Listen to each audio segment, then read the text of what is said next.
ललकार पाकिस्तान के ऐसे कमांडो की दास्तान जो लड़ाई झगड़े को पसंद नहीं करता था।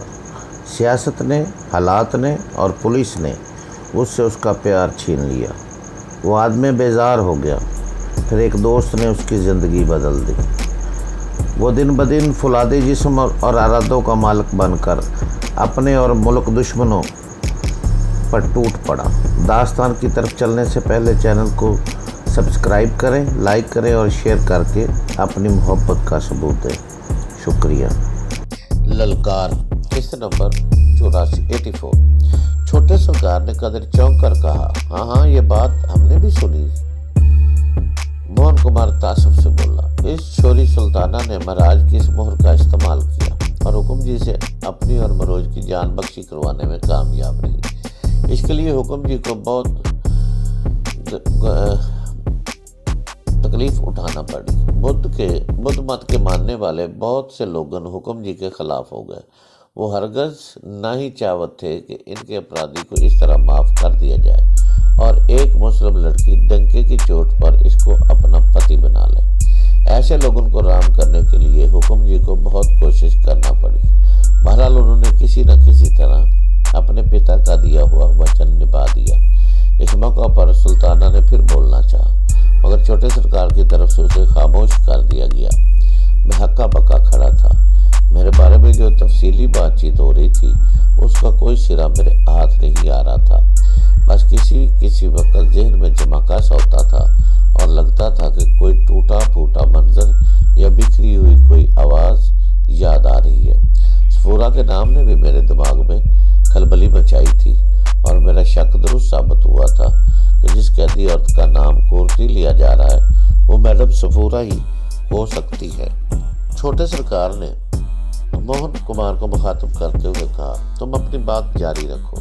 मोहन कुमार की आंखों की चमक बढ़ गई। वो बोला, छोटे सरकार मैं फिर वही बात कहूँगा, कुछ लोगों को इज्जत रास नहीं आई।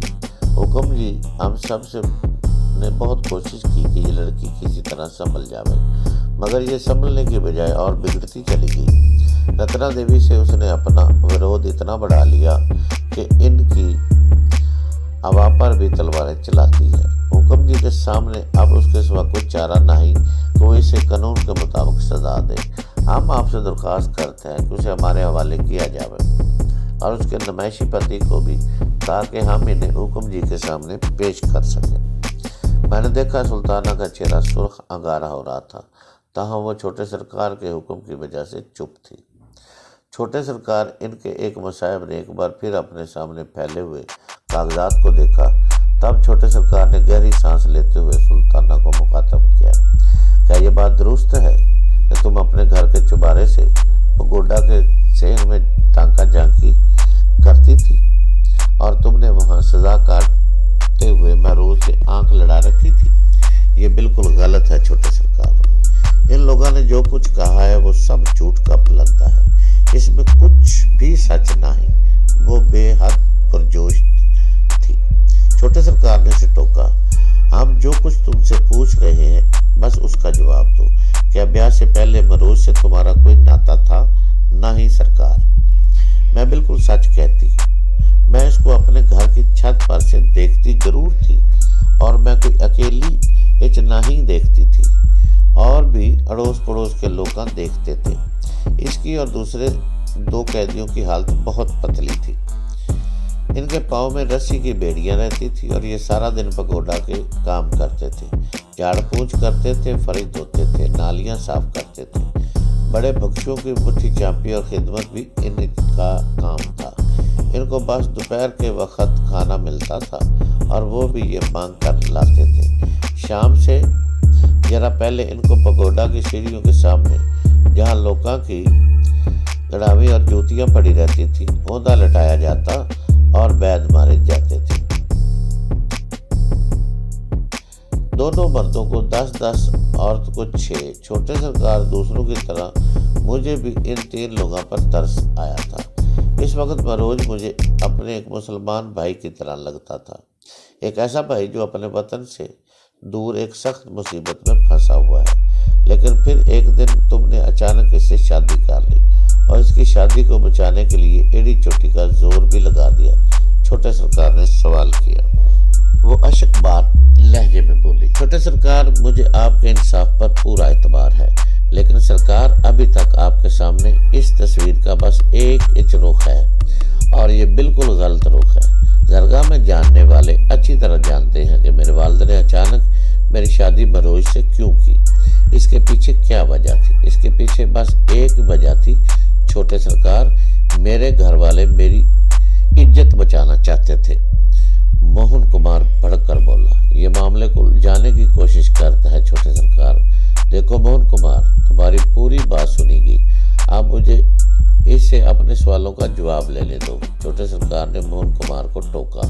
फिर उसने अशकबार सुल्ताना को बात जारी रखने को कहा। सुल्ताना बोली, ये कोई ढकी छुपी बात नहीं जी। जॉर्ज गोरा इस राजवाड़े की औरतों पर गंदी नजर डालता है। उसने 3-4 वर्ष पहले मुझ पर भी गंदी नजर डाली और उसकी ये नजर अब भी जू की तू है। आप जानते हैं वो हिंदी बोल लेता है। एक बार उसने मुझसे यहाँ तक कह दिया था कि अगर मैं इसकी पत्नी बनने पर राजी हो जाऊं तो हर तरह के गलत काम एकदम छोड़ देगा। मैं जानती थी कि वह झूठ बोल रहा है। इस तरह की बात उसने इससे पहले भी कई औरतों से कही होवेगी।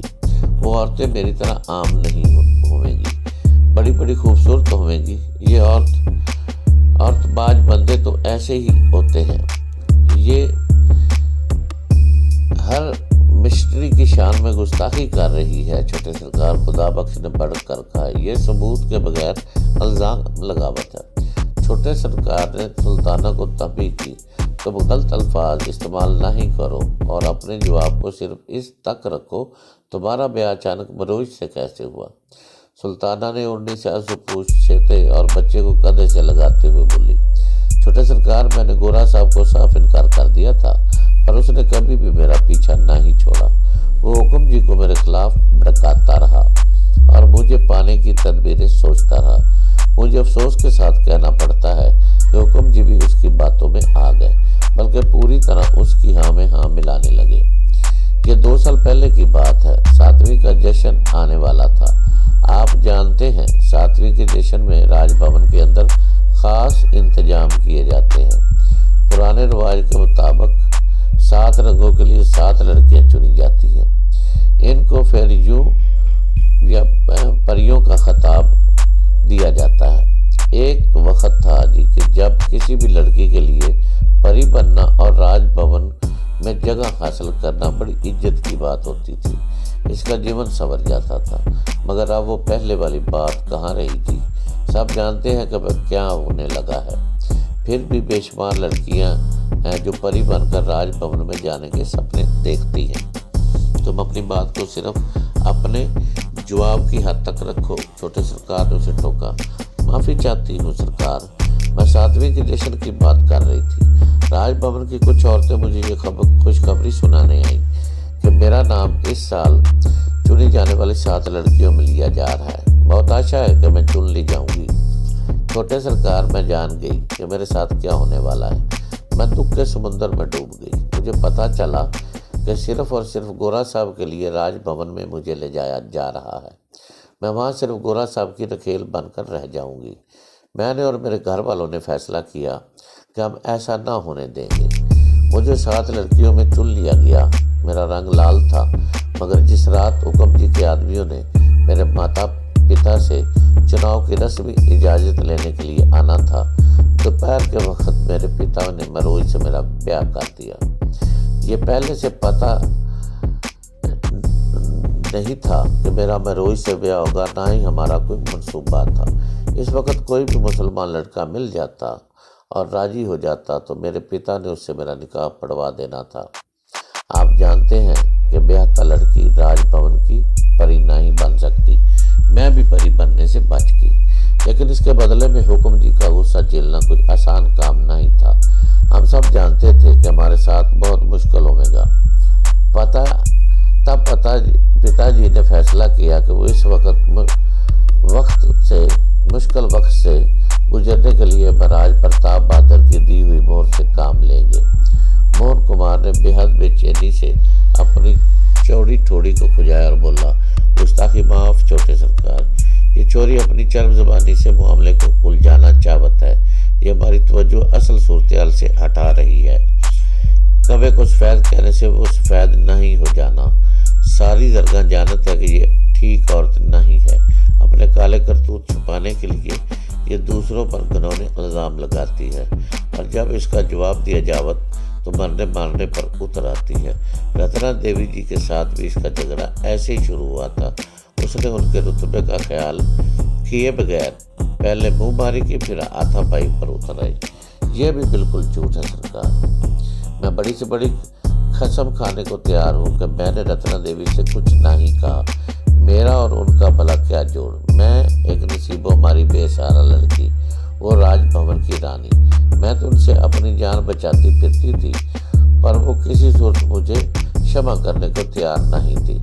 मैं पंगट पर पानी भर रही थी, वो वहाँ अपनी सखियों के साथ सैर करने आई थी। उन्होंने मुझसे एक ऐसी गंदी बात कही जो उनकी जुबान को हरगज जेब न देवे थी।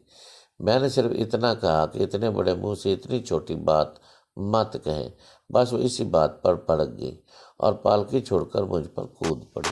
उन्होंने मुझसे हाथापाई की और फिर अपने जोर में खुद ही फिसल कर पंगट की सीढ़ियों से गिरी। इनको जो चोट आई वो अपनी वजह से आई।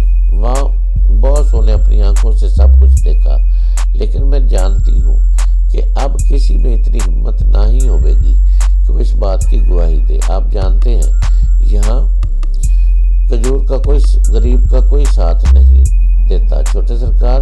वो सच बोलकर भी हारता है, जोर वाला झूठ बोलकर भी जीत जाता है। आखिरी अल्फाज कहते कहते सुल्ताना की आवाज़ पर आ गई। वो अपने बच्चे को कंधे से लगाकर सिसकने लगी।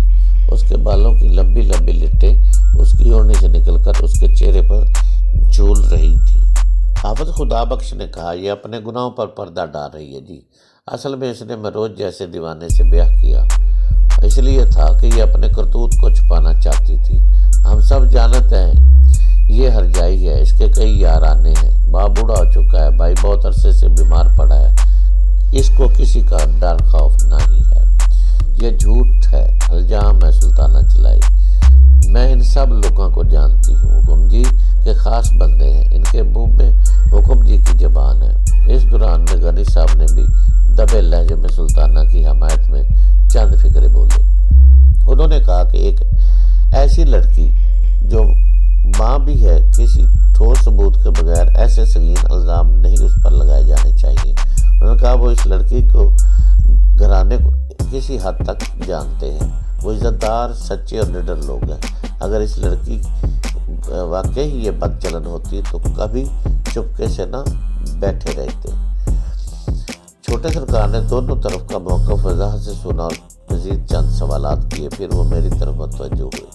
तब तक मैं फैसला कर चुका था। जब छोटे सरकार ने मुझसे पूछा कि मैं सुल्ताना को अभी अपनी बीवी तस्लीम करता हूँ या नहीं, तो मैंने उसका जवाब इस्बात में दिया और कहा, मैं अपनी गलत बयानी की माफ़ी चाहता हूँ।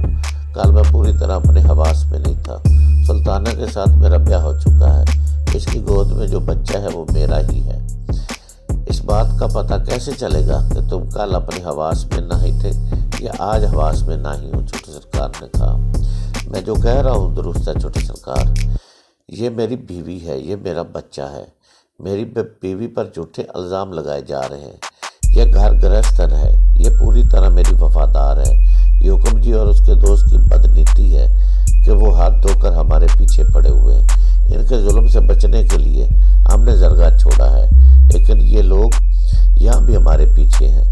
अगर आपने हमें इनके हवाले कर दिया तो हमें बेइज्जत करके मार दिया जाएगा। छोटे सरकार, मैं बोलता चला गया। हालांकि मैं कुछ भी नहीं जानता था कि जरगा कहाँ है, हुक्म जी कौन है, मेरी शादी कब हुई थी, लेकिन मैं खुद को ज़हनी तौर पर बावर करा चुका था कि जरगा मौजूद है, हुक्म जी गोरा साहब और इनकी बदनीति भी मौजूद है और सुल्ताना से मेरी शादी भी हो चुकी है। ये सब कुछ मेरी याददाश्त के पर्दे में मौजूद नहीं था, लेकिन इसके बारे में अब इतने सबूत मौजूद थे कि मैं उसे झुठला नहीं सकता था। मैंने अब अपनी याददाश्त की बजाय सबूतों पर भरोसा करने का फैसला किया था। ये सील दिमाग बंदा नहीं है सरकार, इसकी किसी बात पर भरोसा नहीं किया जा सकता, मोहन कुमार ने एहतजाज किया।